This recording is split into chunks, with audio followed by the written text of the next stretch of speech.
Kolsch is a surgeon. He would have had a happy family. His wife is gentle and beautiful. His daughter is cute and understanding.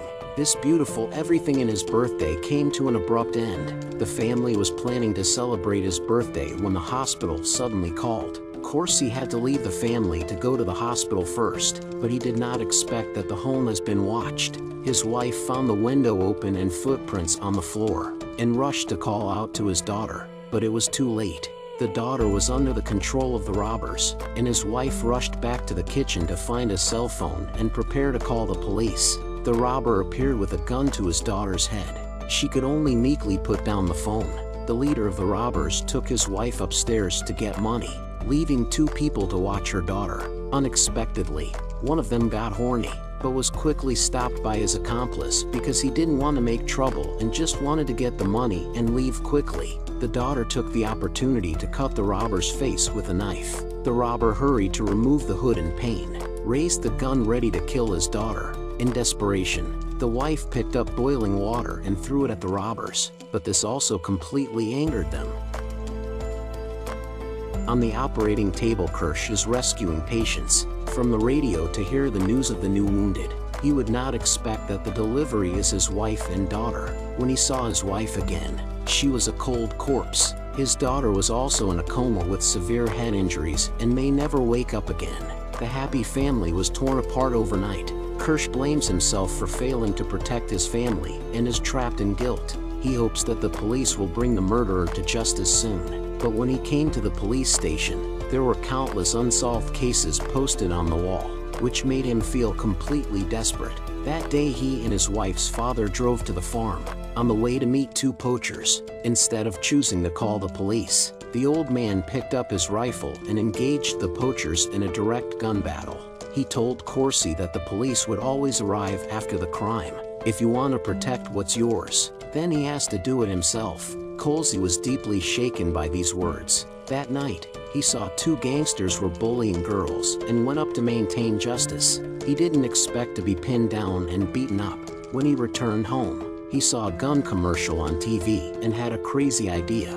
The next day, he went to the gun store and learned that he had to register with his real name to buy a gun. And with surveillance all around the store, he finally backed out. Perhaps it was fate. This day Kersey was resuscitating patients. A gun suddenly fell to the ground. He hurriedly hid the gun. Next, he saved people during the day and practiced his gun like crazy at night. He decided to take revenge by himself. He is a poor man. His wife was unfortunately killed by robbers. His daughter seriously injured, coma until now. He went to the police station many times to press for solving the case. However, each time there was no follow-up. Looking at his dying daughter in the hospital bed, he decided not to rely on the police. At night he went out on the street with a gun and came across a robbery. He went up and shouted to stop it. Not expecting the robber to shoot him directly, he pulled out his pistol and shot at the car. The car hit a water pipe and stopped. A robber came down and kept shooting. Kersey saw the right moment to hit a shot. He coldly added the fatal blow. The whole process was filmed by a passerby. The police received a report and only saw a back view in the video. This incident soon caused a huge reaction on the internet. Some people criticized him, while others felt that he was a hero who presided over justice. On this day, the hospital brought in a young boy who was injured. In the process of asking about the injury, Kersey learned of the existence of a bully. This was his next target. Kersey soon came to the bully's territory. The other side ferociously took out a pistol and told him to get lost, but who knew he was more ruthless? This incident once again became a sensation in the city, and Kersey has become the embodiment of justice and an idol in the hearts of many people. Another day, the hospital brought in a young man who had been shot. Kersey noticed that his watch was a gift from his wife on his birthday. He found the young man's cell phone in the ambulance, then went to the morgue and used the young man's finger to unlock the phone's password. After looking through the phone, he finds that the watch came from a bar, which appears to be the location of the robber's arrogance. Kersey went to the garbage room, rummaged through the clothes the young man had worn, and then went to the bar in the photo. He falsely claimed to be the young man's owner and tried to pry information out of the owner. The shopkeeper noticed the hospital tag on his clothes and hurriedly sent a distress message to his accomplice. then bent down to get his gun. Kersey overpowered him first and forced him to open the safe at gunpoint. He found the items that had been taken from his home. Just then, Kersey saw someone walk into the store on surveillance and ducked. The store owner was shot in the head. The two men then engaged in a fierce gun battle. The enemy stepped on the blood and accidentally slipped. Kersey picked up the guitar and smashed it hard at him. The enemy rushed to escape from the warehouse, but was shot in the thigh by Kersey. He stepped hard on the wound. The enemy could not stand the pain and named another robber named Joe. At this point, Kersey was kicked to the ground by the enemy. Fate finally favored him once when the enemy was ready to kill him with a gun. He took the opportunity to complete the counter kill with his gun, and then took the hard drive to help leave the store. He accidentally left the ring at the scene. Kersey returned to the hospital to load the drugs and syringes, ready to punish the next robber. Instead, the police suddenly arrived. The police took out the ring he had left behind. Could it be that he was found out? Luckily, the police just came to tell him that there's progress in the robbery. After the police left, Kersey went to the garage in the bridge and quietly closed the door. Kersey picked up a large wrench and slammed it hard toward the lower body of the man. None other than Joe, his wife's murderer. The man was tied up. As a surgeon, Kersey knew how to put a man through maximum pain. After a few rounds, Joe can no longer bear the pain and finally reveals the man behind the robbery, the ruthless mob boss Knox. Kersey helps him untie the rope, just when he thought he could escape. Afterwards, Kersey came to the hospital to stay with his daughter and suddenly received a text message from Knox. Ask him to meet at the bar. Kersey, eager for revenge, quickly rushed to the bar, looking for Knox's body, but did not know that the danger is behind him.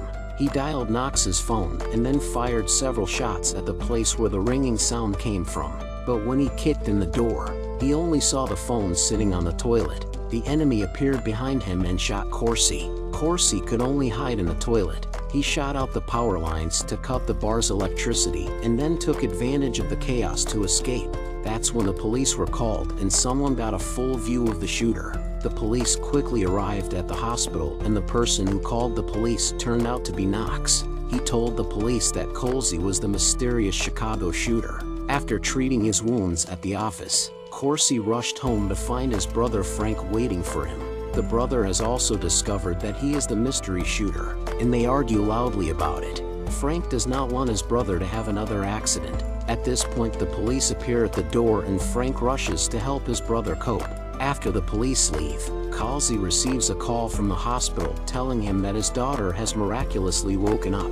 The two men rush to the hospital, where their daughter has just regained her life, only to face the harsh reality of losing her mother again. The two men hugged and cried. The good news is that the daughter is not seriously injured, and Kersey takes her home with him. In the elevator, and Knox narrowly met. He turned around and went into the gun store, bought a bunch of firepower weapons, because he understood that Knox will not spare them. Sure enough, later that night, the enemy knocked on the door of the room and came in. Kersey told his daughter to hide in the stairwell, and he held a locker against the door with dead weight. A killer shot wildly toward the bed, and he lifted the covers to find no one there. He was just about to exit the room when Kersey shot him in the head.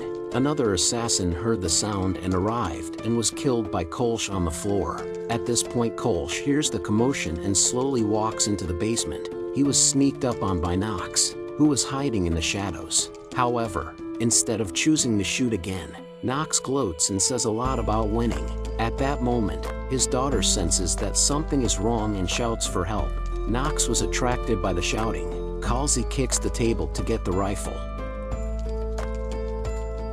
The police arrived at the scene only after Kersey killed all the enemies by himself. Because it was self-defense, the police could not do much to him, although the sheriff knew that he was the mystery shooter, but ultimately chose to conceal it for him.